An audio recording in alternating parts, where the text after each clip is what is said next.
মাঝেও আছে। নবীজি সাল্লাল্লাহু আলাইহি ওয়াসাল্লাম বলেন, খবরদার খবরদার, তোমার দ্বারা যেন এমন কোনো আচরণ প্রকাশ না পায়, সাবধান, তোমরা আত্মীয়তার সম্পর্ক অটুট রাখবা, সদা আত্মীয়তার বন্ধন ছিন্ন করবে না, বরং এটাকে জোড়ায় রাখবা। আপনার রক্তের আত্মীয়র মধ্যে সর্বাধিক প্রিয় হলো মা বাবা, আর এই মা বাবার খেদমতের পিছনে, এই মা বাবার খেদমতের মাধ্যমে আপনি ইচ্ছা করলে আপনার সফলতা অর্জন করতে পারেন। নবীজি বলেন, রিজার রব্বি ফি রিজাল ওয়ালিদ ওয়া সাখাতুর রব্বি ফি সাখাতিল ওয়ালিদ। নবীজি বলেন, পৃথিবীর মানুষেরা রে, তোমরা যদি তোমাদের রব মহান মাওলা কারীম আল্লাহ পাক রব্বুল আলামিনকে সন্তুষ্ট করতে চাও, যদি তোমরা আল্লাহ পাক রব্বুল আলামিনের রেজা চাও, তাহলে তোমরা তোমাদের মা বাবাকে সন্তুষ্ট রাখো। তোমাদের মা বাবার সন্তুষ্টির মধ্যে আল্লাহর সন্তুষ্টি লুকিয়ে আছে। মা বাপ যেই সন্তানের উপর সন্তুষ্ট, আর সে আজিমের মালিক বলেন, সন্তান তোমার উপর আমি আল্লাহ সন্তুষ্ট। আত্মীয়তার মধ্যে সর্বপ্রথম যিনি অধিকারী, রক্তের সম্পর্ক ছিন্ন না করে এটাকে সম্পর্কটা জুড়ে রাখতে সর্বপ্রথম যারা মেজদাক, সর্বপ্রথম যারা আপনার ভালো আচরণের অধিকারী, তারা হলেন মা বাবা।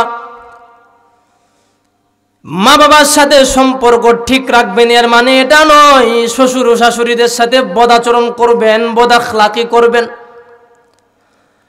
শ্বশুর শাশুড়ি যারা থাকবে, অন্যান্য আত্মীয় স্বজন যারা থাকবে, সাধ্যমতো তাদের সাথে আপনার ভালো আচরণটা, সর্বোচ্চ ভালো আচরণটা দেখাতে হবে। এটা ইসলাম বলেছে, এটা ইসলামের মেজাজ।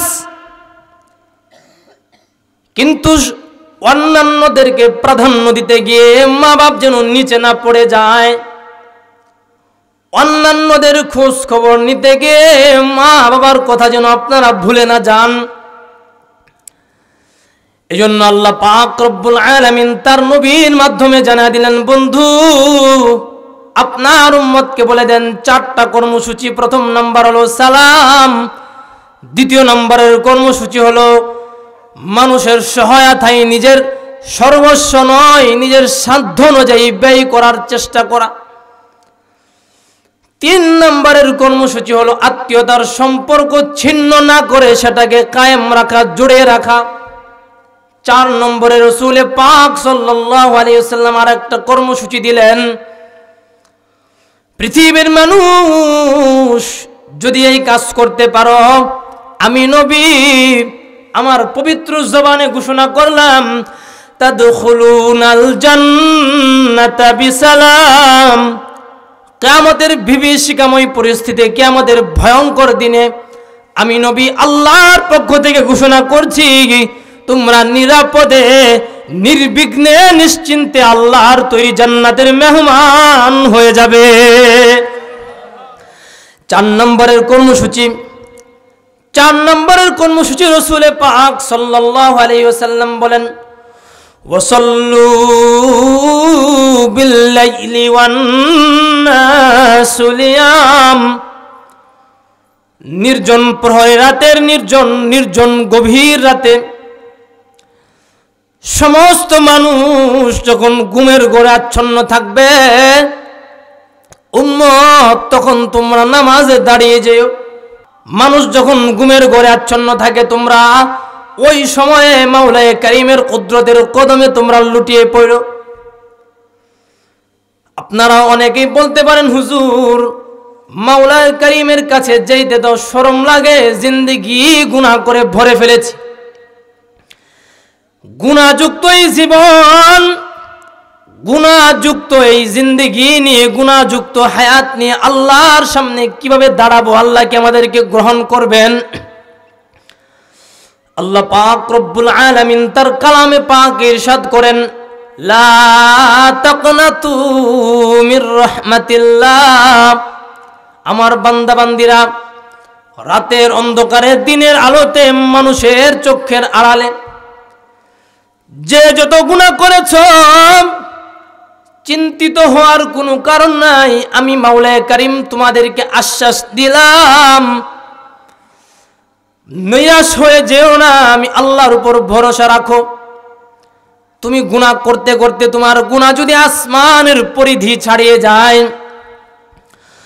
তুমি গুনাহ করতে করতে তোমার গুনাহ যদি জমিনের পরিধি ছাড়িয়ে যায়, তুমি গুনাহ করতে করতে তোমার গুনাহ যদি সমুদ্রের ফেনার চাইতেও বেশি হয়ে যায়, 60 বছরের জিন্দেগিতে যদি তোমার জীবনে তোমার কপালে একটা সেজদাও না জুটে, 60 বছরের গুনাহগার আমি রব্বুল আলামিনকে যদি খুশি করতে চাও, 2 রাকাত নামাজই পড়ে ফেলো না, 2 রাকাত নামাজ পড়ে আমি রব্বুল আলামিনের কুদরতের কদমে তোমার মাথাটা তোমার মস্তকটা ঠেকিয়ে দিয়ে বলো, আল্লাহ গুনাহ হয়ে গিয়েছে, গুনাহ করে ফেলেছি, গুনার সাগরে হাবুডুবু খাচ্ছি।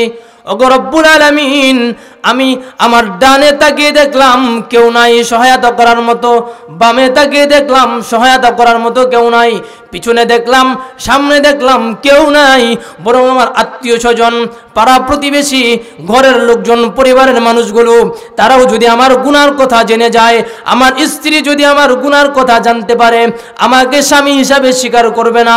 আমার মা, তিনি আমাকে গর্ভে ধারণ করেছেন, গর্ভে ধারণী মা, তিনি যদি আমার গুনাহের কথা জানেন, তিনি আমাকে পুত্র বলে স্বীকার করবেন না। আমার বাবা যদি জানতে পারেন, তাহলে তিনি আমাকে পিতা, তিনি যে আমার পিতা এই কথার স্বীকারোক্তি লোক সম্মুখে দিবেন না। রব্বুল আলামিন, অনেক গুনাহ হয়ে গেছে, আমার আর কোনো পথ নাই, আমি তোমার কুদরতের কদমে মাথা ঠেকে দিলাম। 60 বছরের গুনাহগার, 60 বছরের অপরাধী এখন তোমার ট্রাইব্যুনালে আল্লাহ, এখন তোমার আদালতে হাজির, আমি আল্লাহ তোমার কাছে মাফ চাচ্ছি। রব্বুল আলামিন, তুমি আমাকে মাফ করে দাও, আমার আর কোনো আশ্রয় নাই। আমাদের আকাবের আসলাফ বুজুর্গগণ বলেন, যখন কোন মানুষ এভাবে কাকুতি মিনতি করতে পারে, আহকামুল হাকিমিন আল্লাহ রব্বুল জালাল ওয়াল ইকরামের কুদরতের অন্তরে জোশ এসে যায়।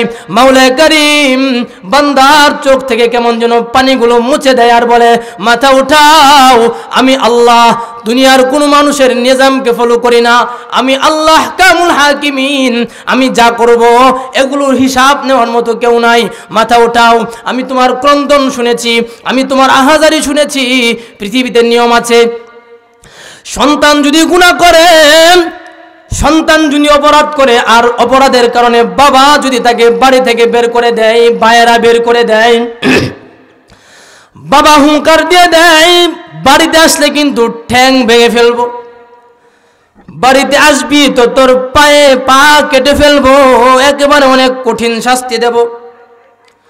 ভাইয়েরাও যদি তার উপর ক্ষুব্ধ থাকে, খুব নারাজ থাকে, রাগান্বিত থাকে, সবাই ভুলে যায়, বাড়ি থেকে বের করে দেয়। কিন্তু রাত্র যখন গভীর হয়ে যায়, অপরাধী সন্তান জানালার কাছে এসে যদি বলে, মা গো, আমার বাবা আমাকে বের করে দিতে পেরেছেন, তিনি তো আমাকে 10 মাস 10 দিন গর্ভে ধারণ করেন নাই, আমার ভাইয়েরা আমাকে বের করে দেওয়ার হুমকি দিচ্ছেন, তারা তো আমাকে 10 মাস 10 দিন পর্যন্ত গর্ভে ধারণ করে নাই, আমার প্রসব বেদনা তারা সহ্য করেনি, তারা বুঝবেও না। মা, আমি বাহিরে দাঁড়িয়ে আছি, আমার কষ্ট হচ্ছে, আমি আমার অপরাধ থেকে ফিরে আসলাম, তুমি আমাকে মাফ করে দাও। মা সঙ্গে সঙ্গে তখন সব কিছু ভুলে গিয়ে দরজা খুলে দেয়, তার সন্তানকে কোলে নিয়ে যায়।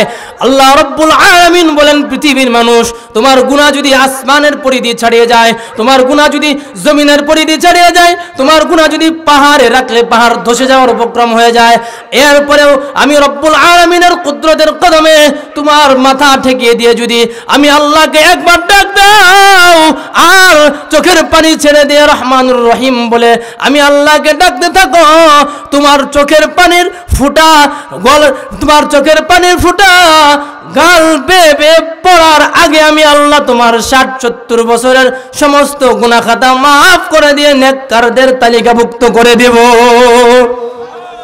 আল্লাহ রাব্বুল আলামিন আমাদেরকে পরিপূর্ণ ঈমানদার হয়ে নেক কাজ করার তৌফিক দান করেন। আমিন। ওয়া আখিরু দাওয়ানা আলহামদুলিল্লাহি রাব্বিল আলামিন।